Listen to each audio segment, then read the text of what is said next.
for the interdisciplinary study of anti-Semitism.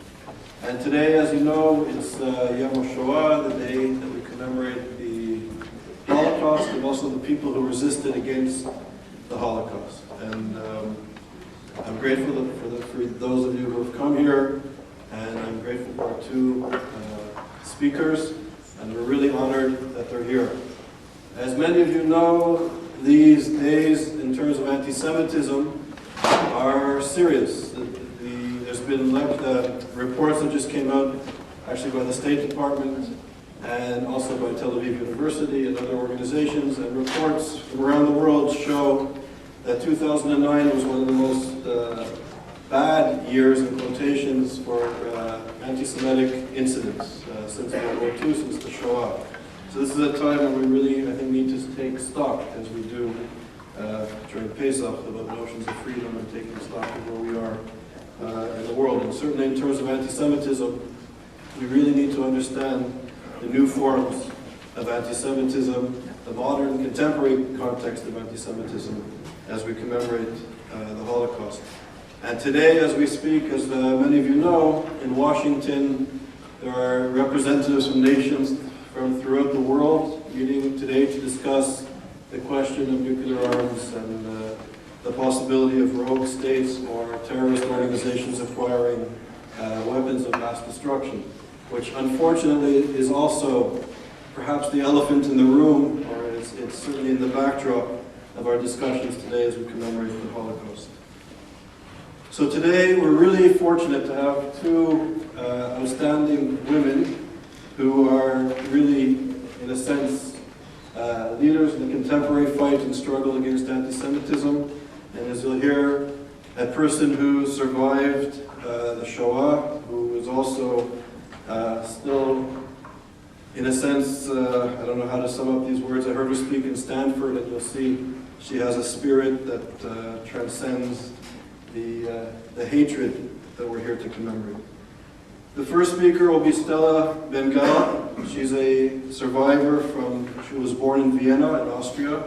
And when we met, we were discussing this is where my mother's father came from. He was from Vienna. She grew up in Vienna, and beginning in 1938, at the age of 11, she witnessed the rise of Hitler's regime and the Nazi regime in Vienna. And this affected her family and her family's livelihood. Her father's store was taken over by the Nazi regime. Stella's father was taken to Dachau, where he was murdered. And her mother was sent to 3 different concentration camps, including Auschwitz. Mrs. Bengal came to the United States, survived the Holocaust, and she arrived in 1940. During the last 20 years and more, she has lectured throughout the country at synagogues, at schools, and in universities throughout the United States, as well as in Europe. And in 2008, she made a trip back to Vienna, where she actually addressed the government to discuss her experience as an Austrian citizen. And she'll speak to us today about her experience.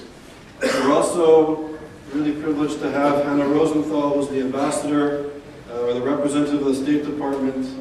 She's a special envoy to monitor and combat anti-Semitism. She's been appointed by the new Obama administration. And we met in Jerusalem at the Global Forum on Anti-Semitism, where she speaks, she's outspoken and fights against anti-Semitism throughout the world. She was, before taking this position, the Community Relations Vice President for the nonprofit Physicians Service Insurance Corporation in Madison, Wisconsin, which focused on healthcare and policy issues and prevention. She was the Executive Director for the Chicago Foundation for Women. She was also the Executive Director for the Jewish Council for Public Affairs and worked on domestic and international policy for the Organized Jewish Community of North America. From 1992 to 2000, she was with the Clinton administration, and she was the Midwest Regional Director of the United States Department of Health and Human Services, and she was active on the Clinton-Gore campaign in 92 and again 96. She was educated at the School of Rabbinical Studies at Hebrew Union College in Jerusalem and in Los Angeles, and she has a bachelor's degree from the University of Wisconsin. So it's really an honor that you're here with us as well. So the way it's going to work is Stella Bengel will speak first, and then Ambassador Rosenthal will speak, and then I will come with some short remarks to the end to sum up the debate. So this is going to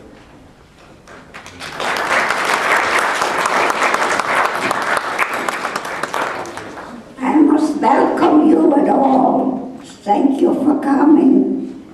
I was born in Vienna, Austria, and they call it the hotbed of Austria, the worst of worst. They didn't like the Jewish people, even before Hitler came in.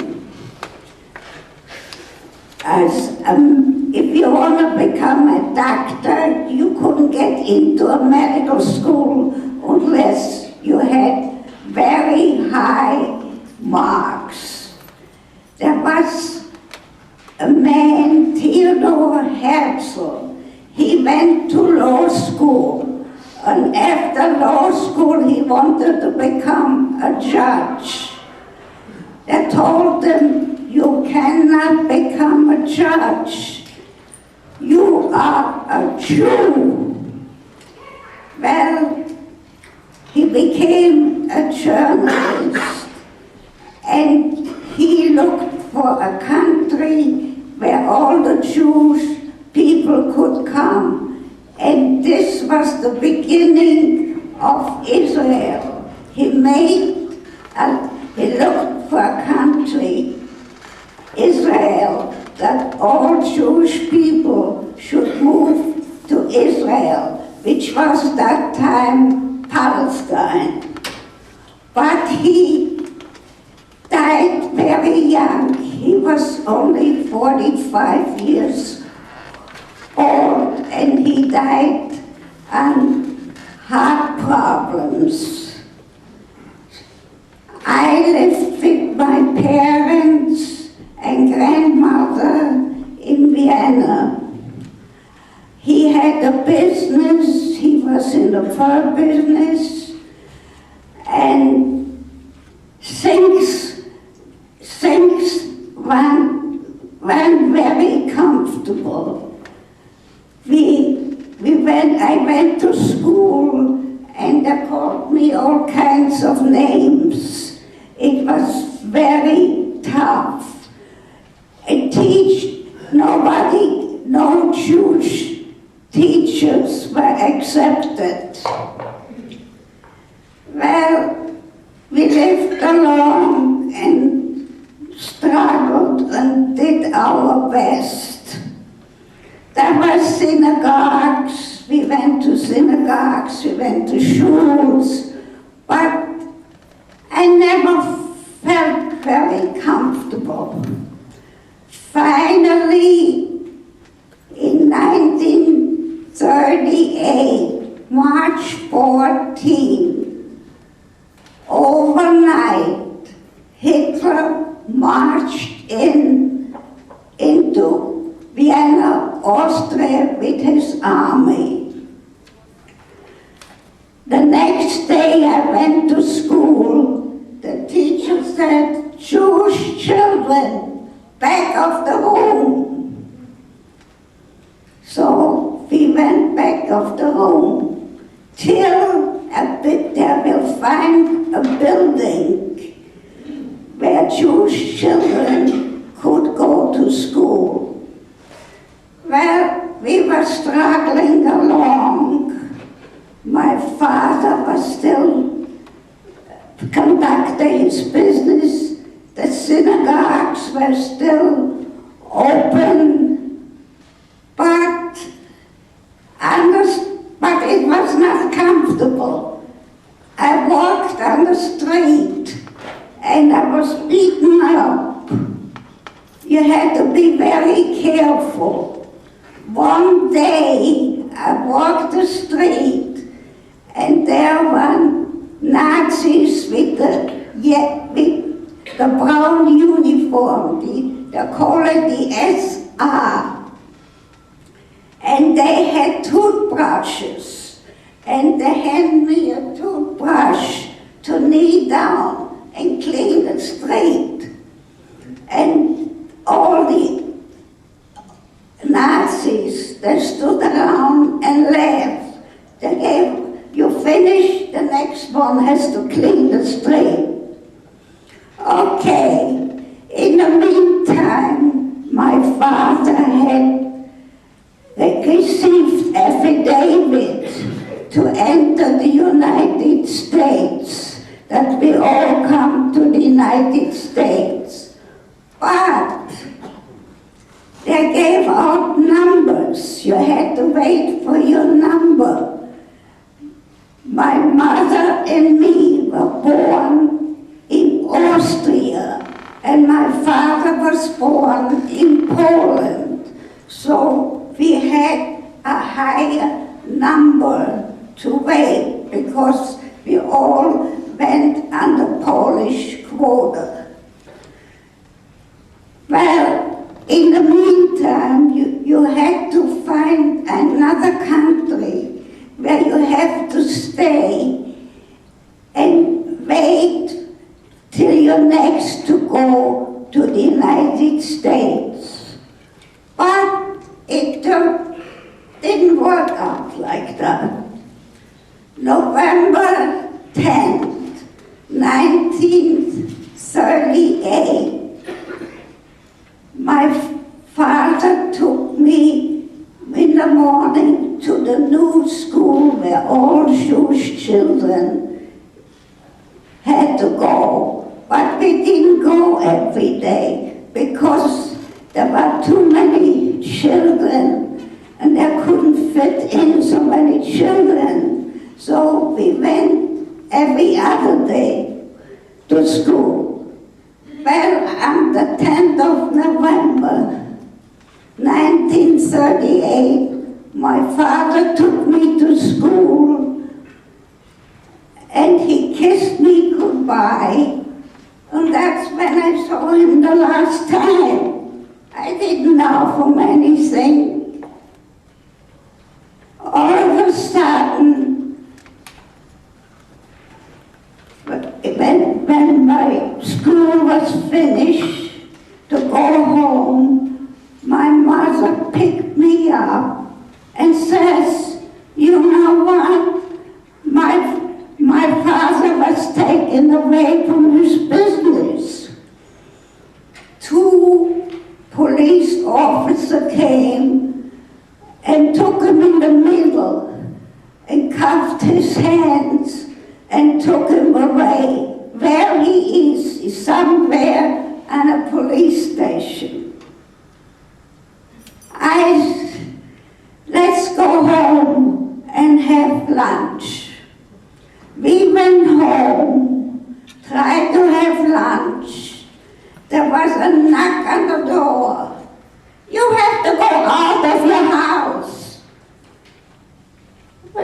So my mother said, what do you mean I have to go out of my house, our apartment?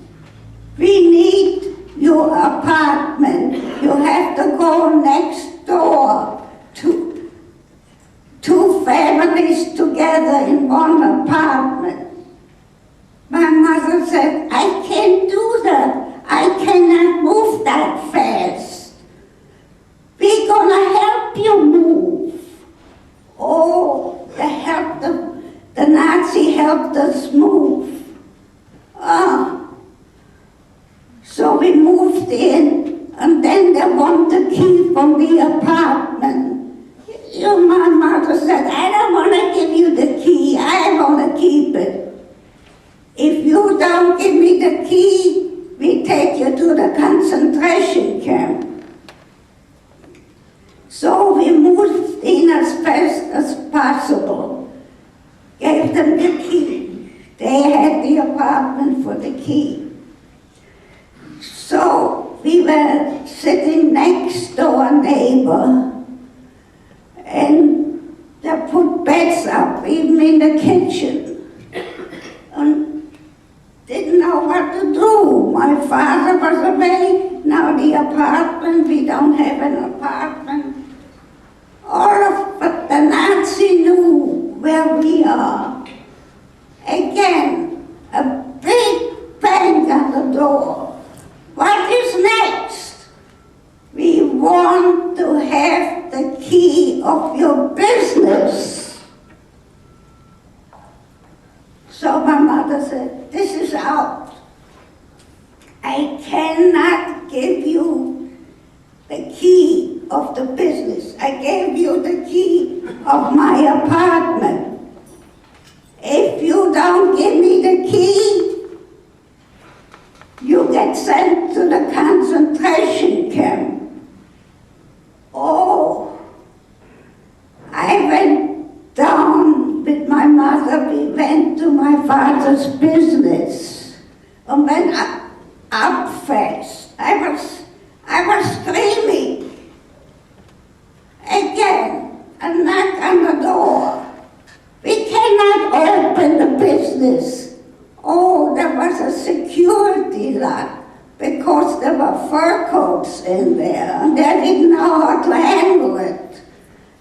So I went down with my mother to the business and she had to open with the security lock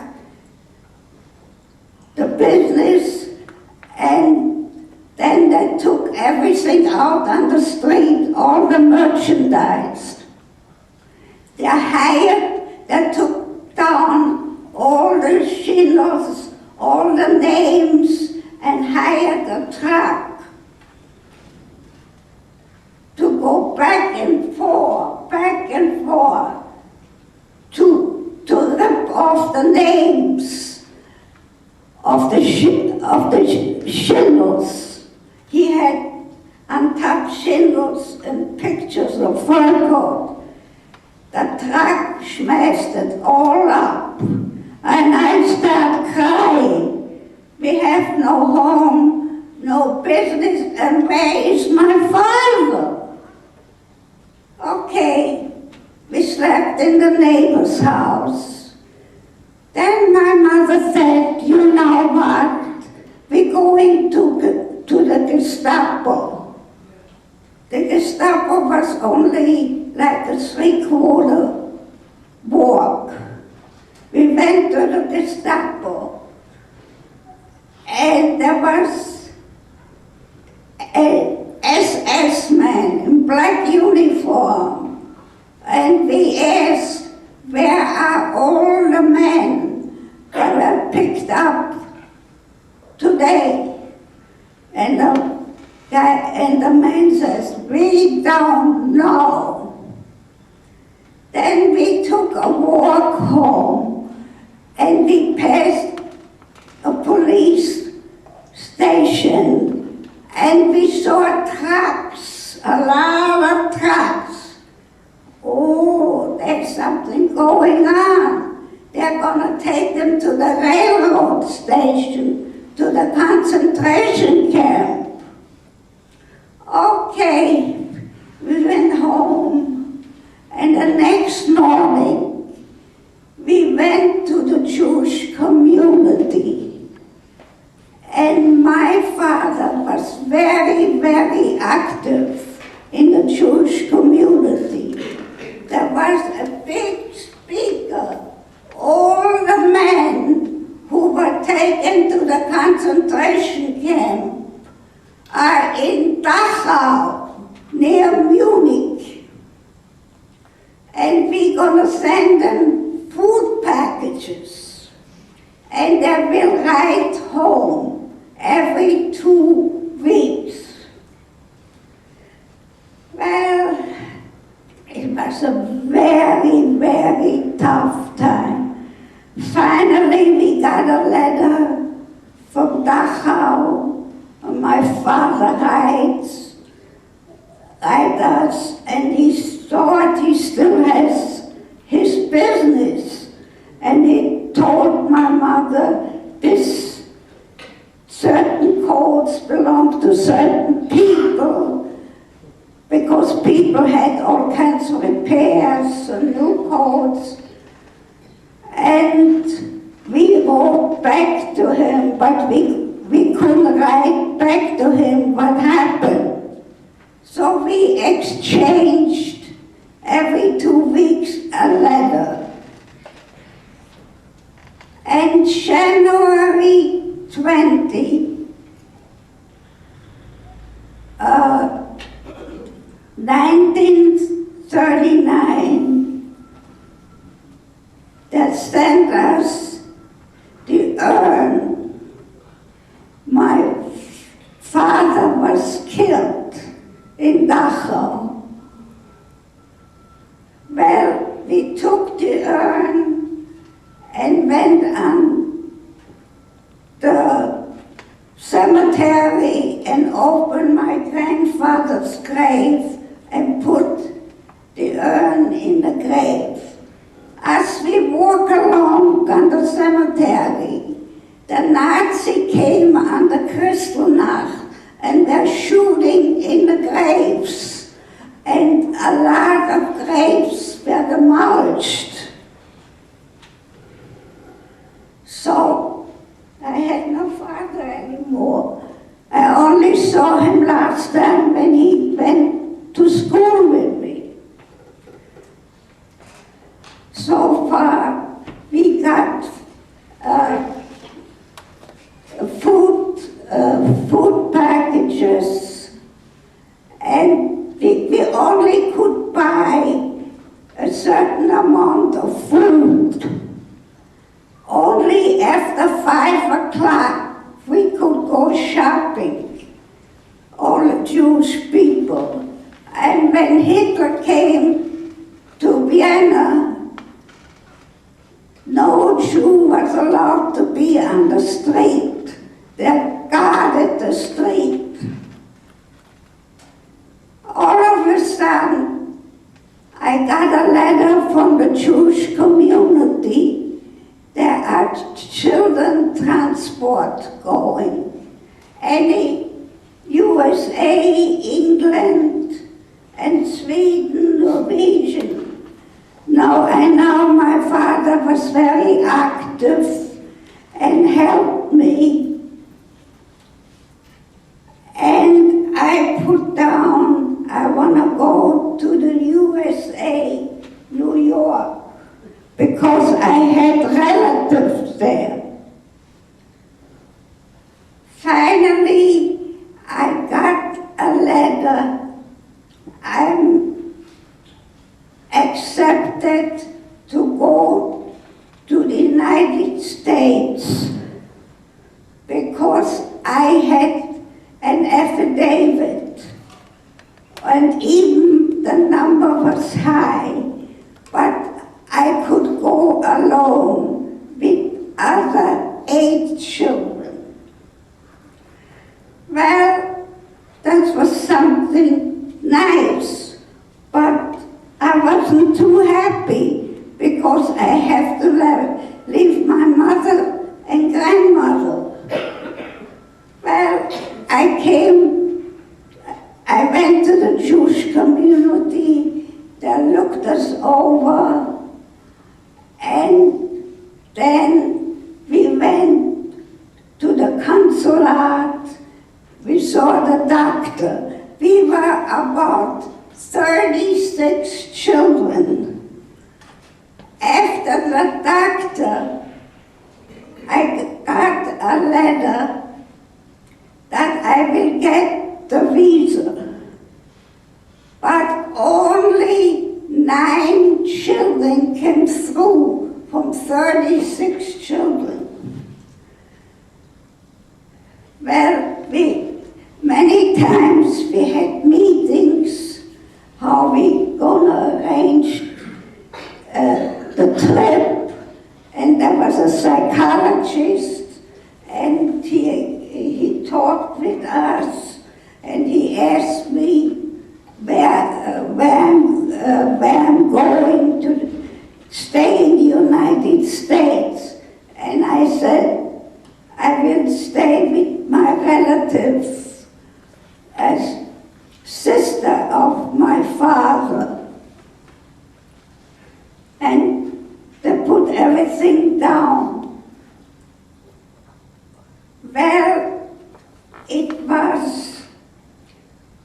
November 1940, when we got all together, and my mother took us to the railroad station, and we all 9 walked in with suitcases, and there was a rabbi who organized it, and his secretary was our nanny who would come along and take care of us. As we walked in, the rabbi said, "Children on one side, mothers on the other side." We had no chance to kiss us goodbye. They did it purposely, so there is no commotion. We went out the railroad station on the platform. Parents were not allowed to come out on the platform. Only the children who were rejected came out and waved us goodbye. Our first stop with the railroad was Berlin, because Vienna was not the capital of Germany. Austria was Germany. And they put us in a hostel with other Jewish people who lost their home. So we stood in the hostel, but our nanny didn't stay with us. She went to a hotel, and as we went out from the train in Berlin, Friedrichstraße, there was an air raid, there were bombs coming down, and we had to stay in a shelter till it was over. They took us to a hostel, and the nanny went to a hotel, and we 9 children went to the hostel, and we just had to do what other people do. And even during the night, there were air raids, and we had to go to the shelter. The youngest was a girl. We had to wake her up and carry her down to the shelter because she was sleeping. She was 8 years old, and the oldest one was 15. And I was in the middle, 13. So we went in a shelter, and we went to different offices, and I checked the paper, and then we went to the trains and met our nanny, and our next stop was Paris, and that was the border. And we were very, very afraid of the border. We had to take our suitcases out, and the SS was standing there and gave them, looked up the papers and looked in the suitcases, but somehow they took papers away from me, and somehow my birth certificate I was hiding. I didn't give it to them. Then our next stop was Spain, and there we stood 3 days, and a doctor looked us over. Then the nanny stood with us. Then we had to go to Lisbon and wait 10 days till the ship came. We went to we were picked up by the Jewish community of Lisbon, and they put us in a boarding house. And the nanny went to a hotel.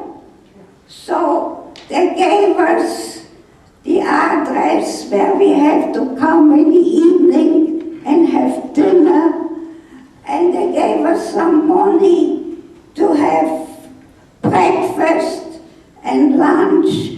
And the two oldest ones, Susan and Arthur, were 15 and 16 years old. They had the money and they paid for it. So actually, for 10 days, we were on our own. We didn't see the nanny. After 10 days, the Jewish community picked us up, and we went to the ship.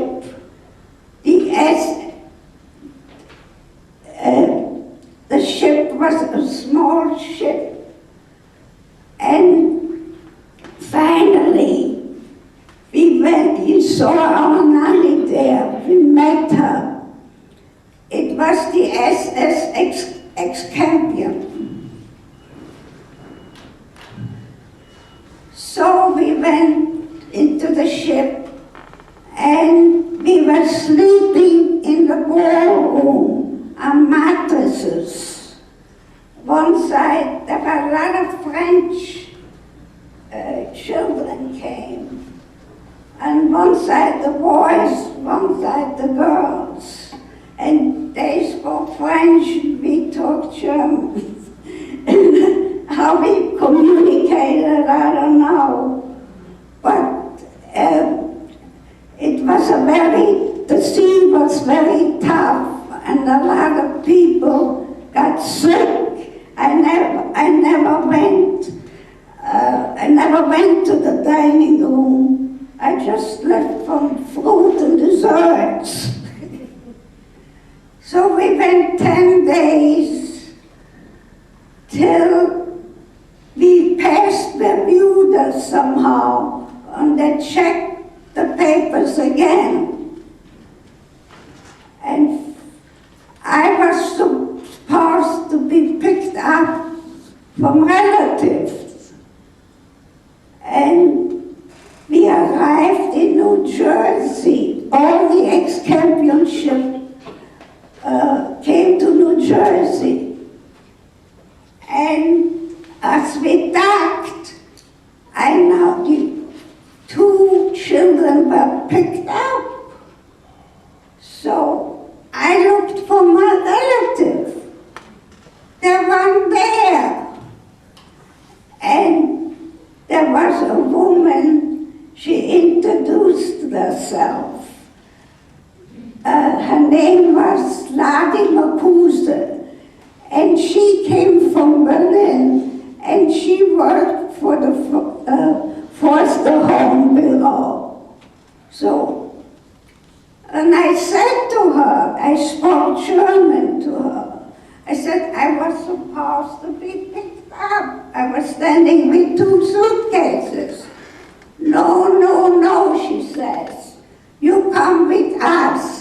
I didn't hear anything from your relative. Probably the mail, because my mother wrote a letter to my relative, and the foster home read a letter, and nothing happened. I said, I don't want to go in a home. I'm going to wait till they come. Oh no, she says, Larry Mapuse. You go now on the bus, and I will take you to Manhattan, to a home. So only 2 children were picked up. The rest, I was staying in the home few days, and Ladi Mapuse was coming, and I talked to her. I wanted to see my relative, and then I heard about we're gonna get shipped out of New York. I don't want to be shipped out of New York. I want to stay in New York. Oh,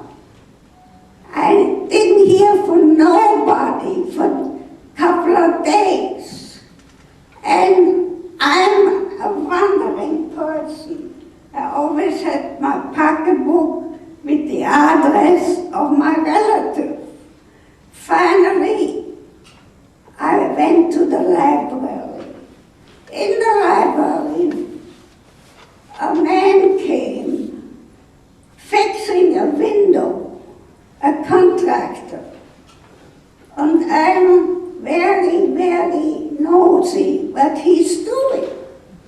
So I went to him, looked, and he started to talk English to me.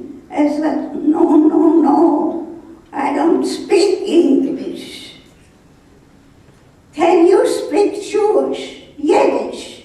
I say, not fluently, but I can communicate with you. So I communicate with him in Yiddish, and I gave him the address of my family and made a copy. So he looked on the address and said, you know what? I have friends right in the neighborhood where your relatives live. I will go over and talk to them.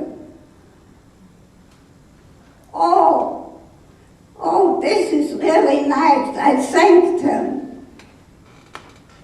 And the next day I was sitting around. All of a sudden the receptionist called me. You know, your family is here. Oh, I was so happy. But I was all knocked out from the trip, and then I'd see my relatives. And I said, oh, I'm so happy to see you all. So they told me it will take a few days till you can come to your family. There is a lot of paperwork. Okay, I stood there a few days, and then my uncle came and took me to his home. And my aunt and my little cousin. Finally, I went to school and took out easy books.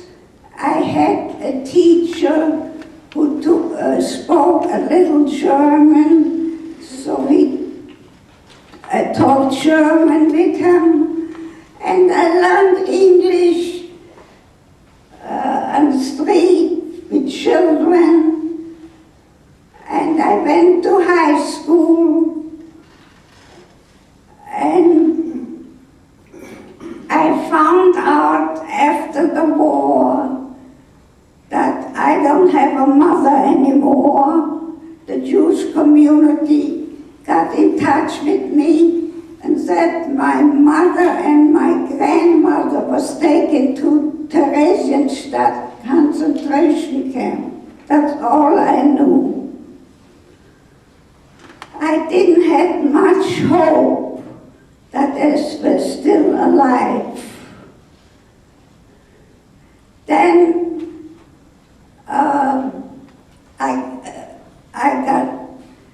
I went to school, I went to business school, and I got married, and I had my daughter, and she grew up to a nice lady, and now I have 2 grandsons, and I'm a great-grandmother. And 2 years ago, I got a letter. I'm invited to Austria, Vienna, Austria. And I said, oh, I don't think I want to go. It's too many problems. I don't think I want to see the people. And as I talked with people, they said, look, go. It's a different generation and a different government. Go. And finally, we were 250 people who got together, and I took my sister along. She was my secretary. She wrote everything down. Finally, we arrived in Vienna, and they put us in a hotel. But in the meantime, I had a student from Innsbruck, that's the skiing resort, who took my story and made research about my mother. So they came from Innsbruck on a Sunday, and I went in touch with them. We all went in touch, and I found out that my mother and my grandmother were in 3 concentration camps. In Theresienstadt, in Auschwitz, and in Hofbau. I don't know where that is, I think Germany, and they gave me the exact date when she died. How the Nazis must have kept up everything in the books, I don't understand. I did a lot of speaking with students, and I went right to the point with them.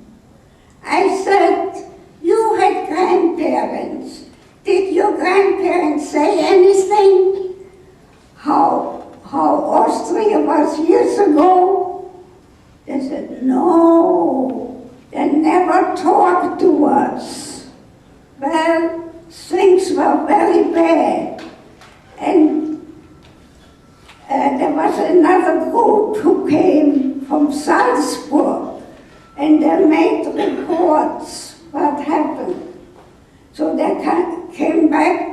I had a professor from Innsbruck, and a professor from Salzburg, and they all made reports. The professor from Vienna sent 2 students to me to make reports what was going on.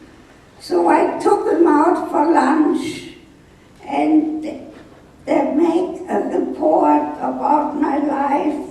They took me to the cemetery where my father urn was buried. I fixed up the grave because it was in bad condition. And to calm me down, I took a cruise on the Danube with my sister-in-law. Then came Friday night. On a Friday night, there was one synagogue left that didn't destroy, because non-Jewish people lived next to it. So I went Friday night to the synagogue, and believe me, there were trucks and policemen with machine guns standing, and I had to show my passport. And in the synagogue, the rabbi spoke English, and he welcomed the old children. After that, they invited us for a Shabbos dinner, a yeshiva, and there were all kinds of speakers. The rabbi was Hasidic, and he was singing songs very beautiful. And there was one day we went to the parliament, and we met all the politicians.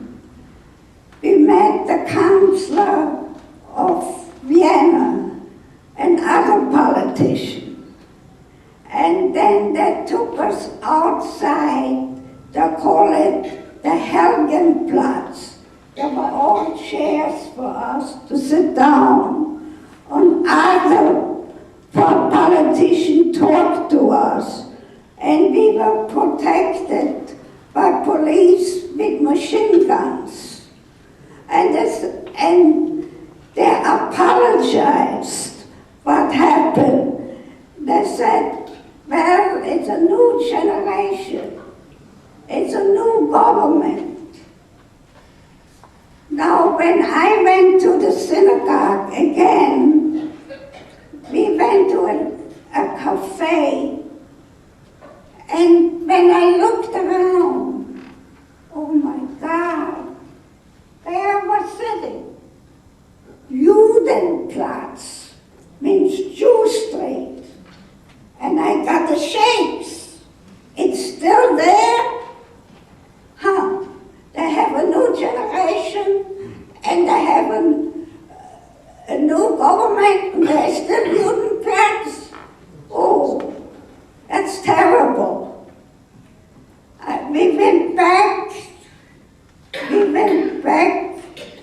to the hotel. The next day, I went to my building where I used to live. I went to the business where my father had the business, and it was all shut down. I couldn't even look down. And I didn't look there. It was all papers. I wanted to go in, it was locked. And then I went back to the hotel.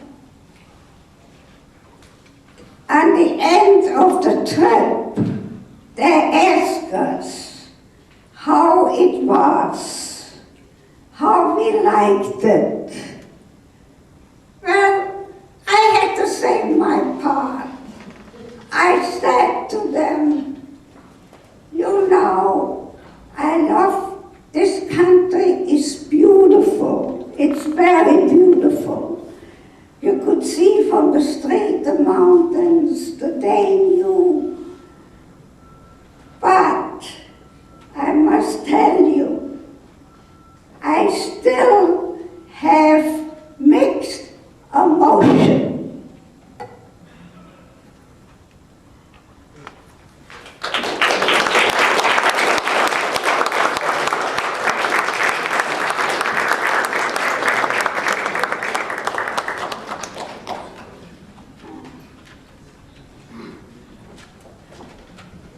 Thank you very much, Mrs. Bengal, and thank you for sharing your story with us and to come all the way to New Haven to be with us. We really appreciate it. I think you remind us who are studying anti-Semitism and people like Ambassador Rosenthal who are engaged in policy of anti-Semitism. I think you remind us what we're supposed to be doing, and you remind us of our mission. So thank you very much for sharing your experience with us. One more announcement. I want to also mention to thank the ADL and the Jewish Federation for co-sponsoring this event with ISGAP today.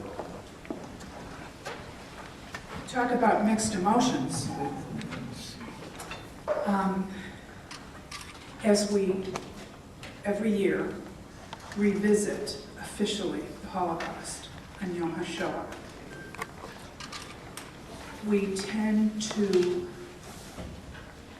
look at the darkness, the reality that human beings could do this, that in fact, cultured people built efficient death factories, and sometimes we need to be reminded of the incredible courage and example you give us, Stella, for your survival, for your willingness to tell your story, for your smile when you tell parts of it, for your righteous indignation that you still have. And I'm really quite humbled to have been sitting here listening to you and to have to follow you. I am an extremely lucky person.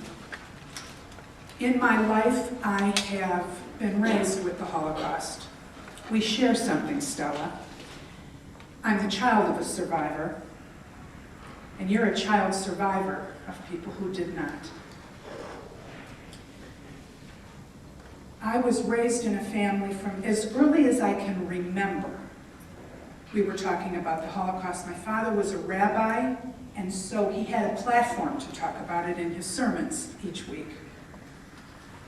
He had been incarcerated in Buchenwald, but actually got out, as in many cases, because of the goodness of a Lutheran minister in Heidelberg, Hermann Maas, who helped Dad get out with a fake visa and a fake pulpit and a fake paper to come to the United States, because of course we weren't accepting people also in 1940 unless they had a place, unless they had relatives, unless they had a position.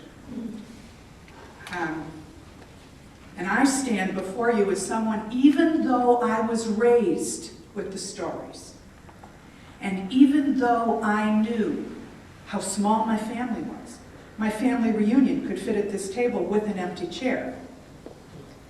Even though I had that in my entire consciousness, I never really could fathom what you went through and what my dad went through. And at one point in my life, I thought I understood. You know that thing that happens when you go from teenage to early 20s when you are sure you know it all? And I decided I knew everything there was to know, and now I was going to pick apart my father's psychology of survival. And so I confronted him and I said, Dad, I hear you each Friday night and Saturday talk about compassion, talk about reaching out, of building bridges. How did you come out of this experience as the only survivor in your entire family with any degree of sanity? And how did you deal with the guilt of being the only survivor? And he said to me, Chanallah, I survived to have you. And so he took that guilt off of his shoulder and put it on mine. And I have been motivated with a degree of mishigas and yet unbelievable passion that only my dad could instill in me. And that is why I think I'm the luckiest person, because in my life, at this point in my life, I've been given an opportunity to work in government of a superpower that is dedicated to focusing on eradicating anti-Semitism. And as I was saying to Charles before, all my life I've been an advocate. And that means I'm pushing. And I'm constantly pushing people until my bill is passed, until the law is enforced, until my issue has been reconciled. It's always been on some human rights issue. And now I'm learning a new discipline. I am a diplomat. And it takes a different kind of skill set and a different kind of language. I am now about recognizing the importance of baby steps and the importance of speaking so that somebody can hear me. And that's the new discipline. I'm 5 months, really 4.5 months into the job, and I'm still learning it. I come before you as the new special envoy to monitor and combat anti-Semitism. I work in the State Department. The position was created in 2004 by Congress, and so I'm the second person to hold this job. And the job has been elevated and integrated into the entire workings of the State Department. And what I mean by that is the position is actually moved inside the State Department, right down the hall from Secretary Clinton. I work in a bureau of fabulous professionals, many Foreign Service officers who have lived in many countries and have never, ever been asked before, how are the Jews? How safe did they feel? How secure did they feel? Did you talk to survivors? How's the restitution going? And I feel like just asking those questions to people who are regularly and professionally adept at dealing with diplomacy, asking those important questions is an integral part of my job. By moving my position into the State Department, right down the hall from the Secretary, it has not only elevated my position, but it's integrated it into everything. One of the things that the State Department does, particularly the bureau that focuses on human rights abuses every year, we issue 2 reports. One is International Religious Freedom, and the other is the Human Rights Report. It was just released 3 weeks ago. And it is a gold standard, frankly, for the world on how we report human rights abuses in 194 countries. And this year, every single one of the countries that we report on were asked to report on incidents of anti-Semitism and the response the government had. We depend on our embassies around the globe. That's their job, to be the United States' eyes and ears. Sometimes they report things. Sometimes I have to ask them about things. But they are being sensitized to the facts that anti-Semitism, unfortunately, is alive, well, and kicking, and sometimes in their neighborhood. And so for the first time, the 2009 Human Rights Reports have embedded in them reports on all the countries and anti-Semitic incidences and responses. And it's not perfect, but it is a huge step forward. Countries all over the world use our human rights reports. Non-governmental organizations around the world use our human rights reports. Other countries use our methodology and some of our reports to report to their constituencies and their governments what's going on. And so I'm very proud to be embedded right in the State Department, in the nerve center, where strategies are being contemplated and developed, and where policies are being discussed. And I'm allowed to be at the table and ask these very pointed and poignant questions. 2009 was not a good year. As Charles indicated, we saw by many reports the most incidences in 2009 globally of anti-Semitism since World War II. It isn't World War II. It isn't 1939.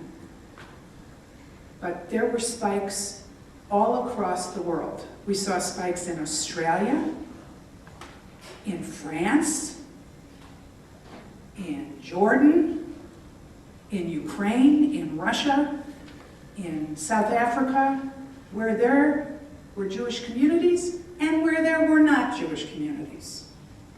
We saw incidences spike.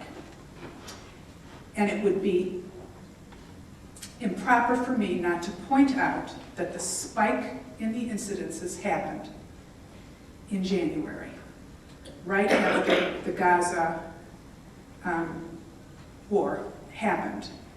And the result of that around the world was translated into Jew hatred on the ground. A very, very depressing reality. My job is to, in Elie Wiesel's words, we have to create sparks in our hearts out of the ashes. And my job is to work within a system and a bureaucracy that has heard huge numbers, 6 million. The number we all have embedded in our brains that sometimes is just too enormous to translate into reality. And so some of my job is not just to translate the enormity of the Holocaust, but the individual stories that happen today.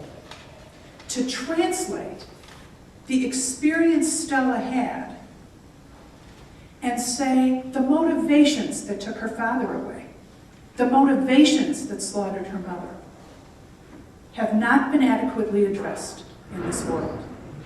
And we as a superpower that use our moral authority, that use our laws, that use our diplomacy and our money, have to be used to also address that reality.